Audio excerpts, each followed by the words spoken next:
আমরা ফারুকের পদত্যাগ চেয়েছি এবং শ্রদ্ধেয় আমাদের সবার প্রিয় এবং সম্মানিত ডক্টর আসিফ নজরুল স্যার আছেন আইন উপদেষ্টা হিসেবে। কিন্তু আমরা বেশ কিছু ঘটনা নিয়ে ওনার প্রতি যে আস্থা এবং আমাদের ওনার প্রতি একটা যে বিশ্বাস ছিল ওটাতে ছেদ লেগেছে। স্বরাষ্ট্রমন্ত্রী এর দ্বারা বোঝা যায় আপনি তাদেরকে মোকাবেলা করতে ব্যর্থ হয়েছেন। আমরা চাই যিনি এই স্পিরিটকে ধারণ করবেন এবং সন্ত্রাসীদেরকে মোকাবেলা করে বাংলাদেশে একটা সুষ্ঠু সুন্দর সুশৃঙ্খল আইন শৃঙ্খলা পরিস্থিতি যিনি নিয়ে আসতে পারবেন, আমরা তাকেই চাই। যাকে আপনারা চেনেন আসিফ নজরুল নামে। মোহাম্মদ নজরুল ইসলাম নাম পাল্টে যেভাবে আসিফ নজরুল হয়েছেন, ঠিক একইভাবে খোলস পাল্টে এক এক সময় এক এক পাত্রে হাজির হয়েছেন। পাত্র আলাদা হলেও পাত্রী হিসেবে আসিফ নজরুল সবখানে ফিট। কতটা ফিট সেটা জানতে আজকের পুরো অনুসন্ধান। ইউনূসকে সামনে রেখে ভারত প্রথম আলো আসিফ নজরুলদেরকে দিয়ে যেই তাদের পরিকল্পনা বাস্তবায়ন করছে, সেটার সবচাইতে বড় প্রমাণ হচ্ছে এই ফারুক। দর্শক, আজকের এই ভিডিওটি দেখলে আপনারা রীতিমতো অবাক হয়ে যাবেন। আপনারা জানেন ইতিমধ্যে আওয়ামী লীগ সরকারের পতন হয়েছে। এখন ক্ষমতায় আছেন অন্তর্বর্তী সরকার ডক্টর মোহাম্মদ ইউনূস। অন্তর্বর্তী সরকারের মাননীয় উপদেষ্টা ডক্টর মোহাম্মদ ইউনূস থাকাকালীন দেশে কি কি ঘটনা ঘটে যাচ্ছে তা আপনাদের প্রমাণ সহকারে দেখাবো। দর্শক, কথা আর বাড়াবো না, ভিডিওতে চলে যাব। তার আগে আপনাদের কাছে ছোট্ট একটি অনুরোধ, আপনি যদি আমাদের চ্যানেলে নতুন দর্শক হয়ে থাকেন তাহলে অবশ্যই চ্যানেলটি সাবস্ক্রাইব করে পাশে থাকা বেল আইকনটি বাজিয়ে দিতে ভুলবেন না। যারা অলরেডি আমার চ্যানেলটি সাবস্ক্রাইব করেছেন তাদেরকে জানাই অসংখ্য ধন্যবাদ। চলুন ভিডিওটি শুরু করা যাক। আমরা ফারুকের পদত্যাগ চেয়েছি এবং শ্রদ্ধেয় আমাদের সবার প্রিয় এবং সম্মানিত ডক্টর আসিফ নজরুল স্যার আছেন আইন উপদেষ্টা হিসেবে। কিন্তু আমরা বেশ কিছু ঘটনা নিয়ে ওনার প্রতি যে আস্থা এবং আমাদের ওনার প্রতি একটা যে বিশ্বাস ছিল ওটাতে ছেদ লেগেছে। কেননা আমরা যে মুজিববাদকে, মুজিব পূজাকে বাংলাদেশ থেকে এই মুজিব পূজার যে ফেসিবাদ এটাকে উৎপাদন করতে চাই। আমরা দেখতে পেয়েছি আমাদের এই শ্রদ্ধেয় ডক্টর আসিফ নজরুল স্যার বিগত বিভিন্ন সময়ে উনি মুজিব অনুসারী অথবা মুজিববাদের সাথে সংশ্লিষ্ট ছিলেন। এটা আমরা স্পষ্টভাবে বলে দিতে চাই, ডক্টর আসিফ নজরুল স্যার আমাদের সম্মানের জায়গায় আছেন এবং থাকবেন। কিন্তু আইন উপদেষ্টা হিসেবে আসলে বেশ কিছু প্রশ্নের জায়গা তৈরি করে দিয়েছে। আপনারা জানেন আওয়ামী লীগের সাবেক মন্ত্রী সাবের হোসেন চৌধুরী 6টা মামলায় একদিনে জামিন কিভাবে পায় একজন হত্যা মামলা। এটা নিয়ে খুব বড় একটা প্রশ্নের জায়গা তৈরি হয়েছে, এটা উনি সন্তোষ এখন দিতে পারেননি। এমনি করে আপনারা এক স্বৈরাচার ফেসিবাদের দোষর একজন সাংবাদিক মুন্নি সাহার নাম শুনেছেন। তার সে হত্যা মামলার আসামি সে থানা থেকে কিভাবে ছাড়া পেয়ে যায়। গত কয়েকদিন আগে কক্সবাজার জেলার একজন মহিলা আওয়ামী লীগের নেত্রী কাবেরী, তাকে কোর্টে হাজির না করে জেল হাজতে প্রেরণ করা হয়েছে। একটা আসামিকে অবশ্যই কোর্টে প্রেরণ করতে হবে, কোর্টে হাজির করতে হবে, তারপর হচ্ছে সে কোথায় যাবে, জামিনে যাবে না জেল হাজতে যাবে সেটা সিদ্ধান্ত হবে। কিন্তু কার ইশারায়, রাতের আধারে থানা থেকে তাকে জেল হাজতে প্রেরণ করা হয়েছে। সুতরাং ডক্টর আসিফ নজরুল স্যার সহ আমরা আরেকজন শ্রদ্ধেয় উপদেষ্টা, স্বরাষ্ট্র উপদেষ্টা হিসেবে যিনি দায়িত্ব পালন করছেন তারও দপ্তর বদল চেয়েছি। আমরা ওনাদেরকে সম্মান করি, সম্মানের সহিত ওনারা এমন কাউকে ওখানে বসান যারা আসলেই তাদের স্পৃহা নিয়ে 24-এর স্পিরিটকে ধারণ করে স্বরাষ্ট্র দপ্তরকে পরিচালনা করবেন। আমরা এখনো পর্যন্ত দেখতে পাচ্ছি সন্ত্রাসী যারা আন্দোলনে গুলি করেছিল, বাধা দিয়েছিল আওয়ামী লীগের সন্ত্রাসীরা এখনো দর্প করে ঘুরে বেড়াচ্ছে। স্বরাষ্ট্রমন্ত্রী এর দ্বারা বোঝা যায় আপনি তাদেরকে মোকাবেলা করতে ব্যর্থ হয়েছেন। আমরা চাই যিনি এই স্পিরিটকে ধারণ করবেন এবং সন্ত্রাসীদেরকে মোকাবেলা করে বাংলাদেশে একটা সুষ্ঠু সুন্দর সুশৃঙ্খল আইন শৃঙ্খলা পরিস্থিতি যিনি নিয়ে আসতে পারবেন, আমরা তাকেই চাই। আচ্ছা, আপনাদের যে 7 দফা দাবি রয়েছে দ্রুত বাস্তবায়ন না হলে পরবর্তী পদক্ষেপ কি থাকবে আপনাদের? আমাদের দাবির মধ্যে সরকারকে 48 ঘন্টার একটা টাইম বেঁধে দিয়েছি। এই 48 ঘন্টার মধ্যে যদি সরকার আমাদের দাবির প্রতি কর্ণপাত না করে অথবা দাবিগুলো আদায় না করে তাহলে আমরা রাজপথে নামার ঘোষণা দিচ্ছি। আমরা এমন একটা বাংলাদেশ তৈরির স্বপ্ন দেখেছিলাম 24-এর অভ্যুত্থানের মাধ্যমে। বাংলাদেশের প্রত্যন্ত অঞ্চল থেকেও যদি একটা দাবি ওঠে, দাবিটা যদি যৌক্তিক হয় তাহলে সেটা সরকারকে অবশ্যই মেনে নিতে হবে। এখন আমরা দেখতে পাচ্ছি গত 4.5 মাস পার হয়ে যাওয়ার পরেও সরকার যেভাবে দেশ চালাচ্ছে এটা 24-এর স্পিরিটকে ধারণ করে না। আমাদের আহত ভাইদের সুচিকিৎসা হচ্ছে না। আন্দোলনে যে সকল হত্যাযোগ্য হয়েছে, গণহত্যা হয়েছে, ওই গণহত্যার সুষ্ঠু বিচার এখনো পর্যন্ত পরিলক্ষিত হচ্ছে না। আইন শৃঙ্খলা রক্ষা অথবা বাংলাদেশের আইন শৃঙ্খলা পরিস্থিতি সন্তোষজনক না। সবকিছু বিবেচনা করে আমরা এটা আজকে এখানে বসতে অথবা বলতে বাধ্য হচ্ছি। আমরা কিন্তু এই সরকারকে সাপোর্ট করি, আমরা এই সরকার টিকে থাকুক, এই সরকার সুন্দরভাবে কাজ করুক, আমরা সরকারের সহযোগী। আমরা সরকারের সমালোচনা করতে, যৌক্তিক সমালোচনা করতে বাধ্য হচ্ছি, কেননা সরকারের কিছু কার্যক্রম প্রস্তুত করে দিয়েছে। আমরা রামু উপজেলা থেকে জানান দিচ্ছি, আপনারা যদি সঠিক পথে স্পিরিটকে ধারণ করে ভুয়া মিথ্যা ভিত্তিহীন অভিযোগের ভিত্তিতে এবং গায়েবী মামলায় বাংলাদেশের বিরোধী দলীয় রাজনীতিবিদদেরকে বিভিন্ন সময় বিভিন্নভাবে হয়রানি করা হয়েছে এবং আলেম সমাজকে ডান্ডা বেড়ে পড়িয়ে আদালতে উপস্থাপন করা হয়েছিল। কিন্তু আমরা এখন দেখতে পাচ্ছি কি তাদেরকে জামায় আদর করে অনেকটা আদালতে উপস্থাপন করা হচ্ছে অথবা জামিন দিয়ে দেওয়া হচ্ছে। এগুলো আসলে আমাদের স্পিরিট ধারণ করে না। এটা প্রমাণিত সচিবালয়ে আগুন সহ বিভিন্ন বিষয় নিয়ে আমরা সকলেই অবগত এবং এটা স্পষ্ট দিবালোকের মধ্যে স্পষ্ট যে এই সরকারে এখনো পর্যন্ত ফেসিবাদের দোসররা বসে আছে এবং আমাদের উপদেষ্টাদের মধ্য থেকেও আমাদের স্পিরিট ধারণ করে না বলে এই ধরনের কাজগুলো হচ্ছে। হত্যাকাণ্ডে যারা সরাসরি জড়িত ছিল তারা জামিনে বের হয়ে যাচ্ছে। আপনার প্রশ্ন আছে এই যে 2012 সালে রাহুল রাজনীতির বিষয়টি আপনারা এখন মনে করেছেন যে আমরা বিগত দিনগুলোতে শুনে এসেছি যে চাকরি অনেক এই বিচার কার্যক্রম স্থগিত রয়েছে, আমরা কি মনে করছি বিষয়টা? ধন্যবাদ। আপনারা জানেন 2012 সালে যে রামু উপজেলাতে রামুতে বৌদ্ধ মন্দির হামলা হয়েছিল, এই বৌদ্ধ মন্দির হামলাকে ব্যবহার করে বিরোধী রাজনৈতিক দলের যারা ছিলেন তাদেরকে হয়রানি করা হয়েছে এবং রামুর স্থানীয় আলেম ওলামা সহ যারা ছিল তাদেরকে হয়রানি করা হয়েছে। এই ঘটনার সুষ্ঠু তদন্ত তৎকালীন সরকার করে নেয় এবং বিচার বিভাগীয় যে তদন্ত হয়েছিল এই তদন্ত রিপোর্ট প্রকাশ করা নেয়। সুতরাং আমরা এই সরকারের কাছে উদাত্ত আহ্বান করছি এই ঘটনার সুষ্ঠু পুরো তদন্ত করে আসল যে অপরাধীরা আছেন তাদেরকে বিচারের মুখোমুখি করা এবং এর দ্বারা বাংলাদেশে ইনশাআল্লাহ আর কোনো জাতের সাম্প্রদায়িক সহিংসতা না হয় সে ধরনের একটা নজির স্থাপিত হবে। ঠিক প্রকাশ্যের কাছে আসা হচ্ছে, এই বিষয়ে আপনাদের পক্ষ থেকে আপনার কি বক্তব্য আছে? ধন্যবাদ। আপনারা সাংবাদিক সহ আমাদের রামু উপজেলা সহ কক্সবাজারে যারা আছেন অধিবাসীরা জনগণ সবাই অবগত আছেন মিয়ানমার তথা থাইল্যান্ড তথা ভারতের যেভাবেই বলুন সীমান্তকে ব্যবহার করে অবৈধ চোরাচালান হচ্ছে। শুধু গরু না, গরুর সাথে আপনার মাদক অস্ত্র সহ আরো বিভিন্ন পণ্য চোরাচালান হচ্ছে। আমরা আর এসব হচ্ছে প্রশাসনের নাগের ডগায়।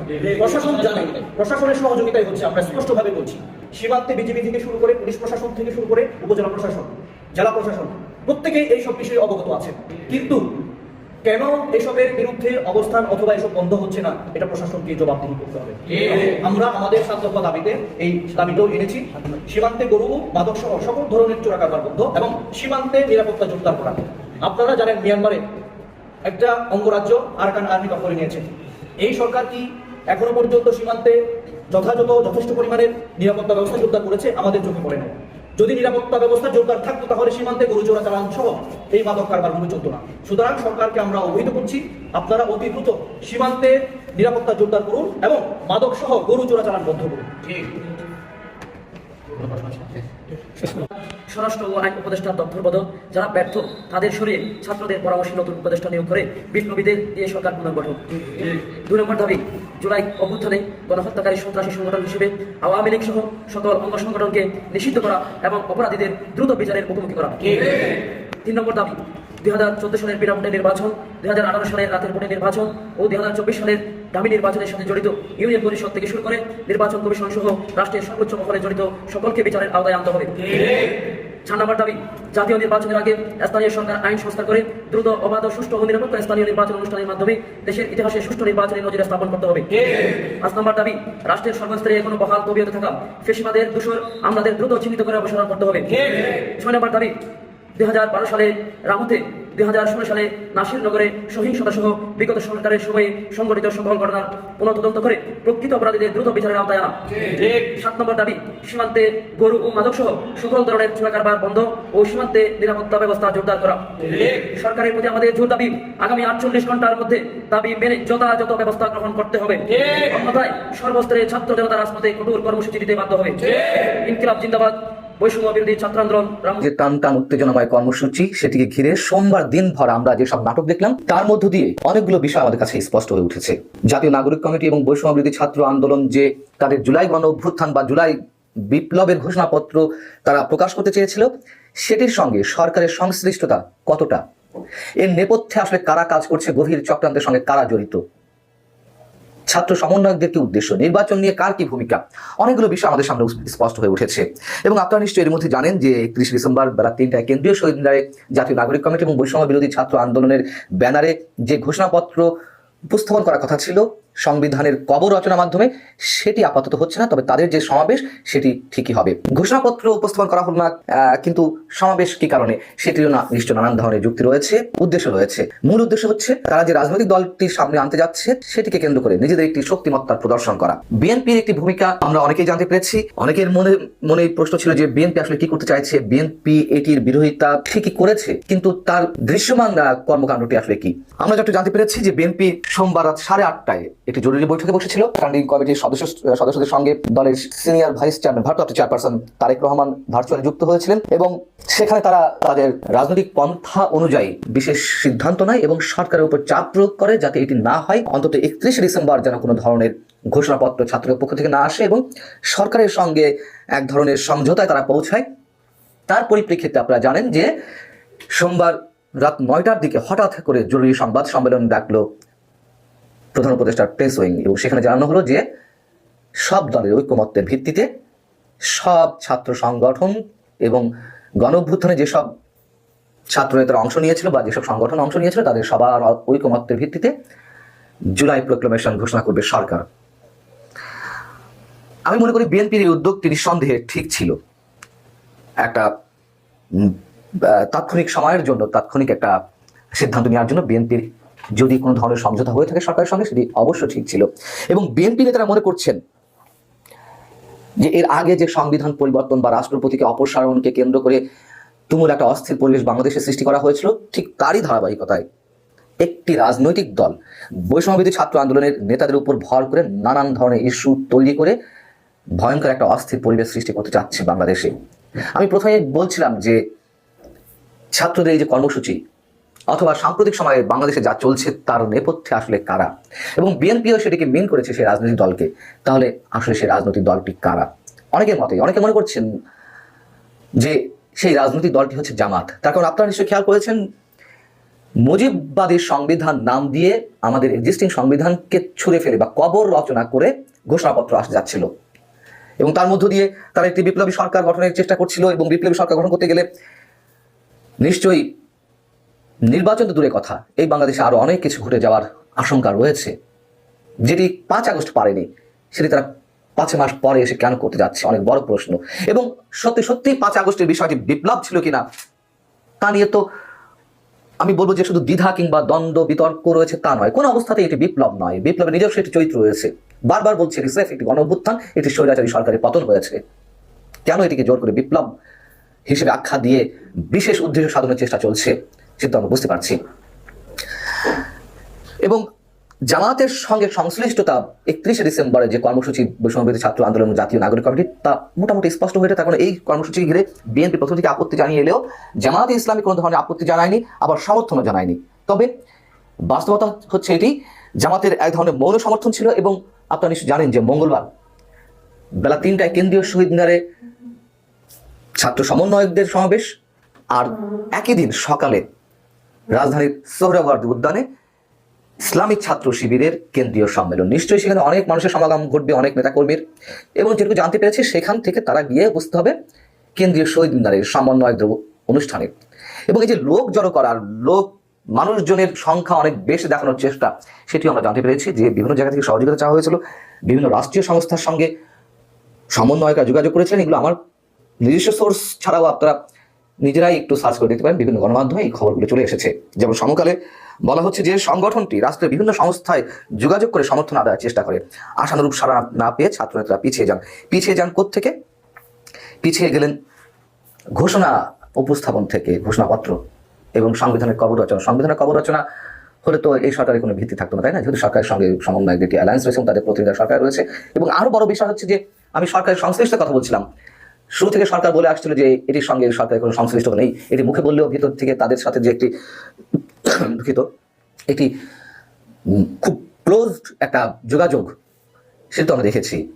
এবং ছাত্র প্রতিনিধি হিসেবে যারা উপস্থিত রয়েছেন বা সরকার উপদেষ্টা হিসেবে রয়েছেন তাদের একজন স্থানীয় সরকার বিষয়ক উপদেষ্টা আসিফ মাহমুদ, তিনি তো গভীর রাতে বৈষম্যবিরোধী ছাত্র আন্দোলন এবং জাতীয় নাগরিক কমিটির যে জরুরি সংবাদ সম্মেলন তারা কি করতে যাচ্ছে, আজকে সরকারের যে সিদ্ধান্ত, যে সরকারের পক্ষ থেকে প্রোক্লেমেশন উপস্থাপন করা হবে তার পরিপ্রেক্ষিতে তারা আসলে ঘোষণাপত্র দিবে কি দিবে না এই বিষয়ে যে সংবাদ সম্মেলনটি ডাকলো সেখানে, অর্থাৎ ছাত্র সমন্বয়দের যে কেন্দ্রীয় অফিস রাজধানীর রূপায়ণ সেন্টারে, সেখানে আসিফ মাহমুদ উপস্থিত ছিলেন সংবাদ সম্মেলনে না থাকলেও তাদের নিজস্ব আলোচনায়। আর অন্যদিকে রাষ্ট্রীয় প্রচার মাধ্যম বাংলাদেশ বেতারে 31 ডিসেম্বরের এই সমাবেশটি বা সমাবেশের যে বক্তব্য সেটি সরাসরি সম্প্রচারের সিদ্ধান্ত নেওয়া হয়েছিল, যদিও একটু আগে আমি জানতে পেরেছি সেটি বাতিল করা হয়েছে। তো সবকিছু নিয়ে সরকারের সংশ্লিষ্টতা কতটা সেটা আমরা বুঝতেই পারছি। এখন বিষয় হচ্ছে যে কারা আসলে পিছন থেকে খেলছে, নেপথ্যে কারা? আমি বরাবরই বলে আসছি, ভারত, পাকিস্তান, যুক্তরাষ্ট্র কেউ আমাদের বন্ধু নয়। তারা যার যার মতো করে খেলছে। বাংলাদেশকে একটি ব্যর্থ রাষ্ট্রে পরিণত করতে চায় তারা। যখন একটি রাষ্ট্র ব্যর্থ হয়ে ওঠে, দুর্বল হয়ে ওঠে, সেখানে আধিপত্য কায়েমকারী যে রাষ্ট্রগুলো, যে শক্তিগুলো, তাদের খেলতে সুবিধা হয়। ভারত তো খেলবেই, ভারত খেলতে চাইছে, ভারত খেলে যাবে, পাকিস্তান খেলছে এখন, আর যুক্তরাষ্ট্র তো আছেই। সবশেষে একটা প্রশ্ন করি, আমাদের যে ছাত্র সমন্বয়করা তাদের অকল্পনীয় সাহসিকতার মধ্য দিয়ে 5ই আগস্ট গণঅভ্যুত্থানের একটা চূড়ান্ত রূপ এলো। নিশ্চয় আবার বলে রাখি, শুধু ছাত্ররা কিন্তু আন্দোলন করেনি, সব শ্রেণী পেশা, রাজনৈতিক দলের মানুষেরা এতে অংশগ্রহণ করেছিল, সাধারণ মানুষ, শ্রমিক, মেহনতি মানুষেরা। যদিও সেটি চিন্তায় করার চেষ্টা করা হচ্ছে, যাই হোক, তারপর ছাত্রদের সাহসিকতা আমরা দেখেছি। কিন্তু আগে থেকে এবং এখনো পর্যন্ত তাদেরকে নিয়ে যে খেলা খেলছে একটি বিশেষ অপশক্তি, সেটি কি তারা বুঝতে পারছে? অথবা প্রশ্নটা যদি আমি সরাসরি এইভাবে করি, ছাত্র সমন্বয়কদের সামনে সারিতে যারা রয়েছে তারা কি বুঝে কিংবা না বুঝেই সেই খেলার অংশীদার? দর্শক, সম্পূর্ণ ভিডিওটি দেখলেন, আশা করি বিষয়টি বুঝতে পেরেছেন। এই নিয়ে আপনার গুরুত্বপূর্ণ মন্তব্যটি অবশ্যই কমেন্ট বক্সে জানিয়ে দিবেন। ধন্যবাদ।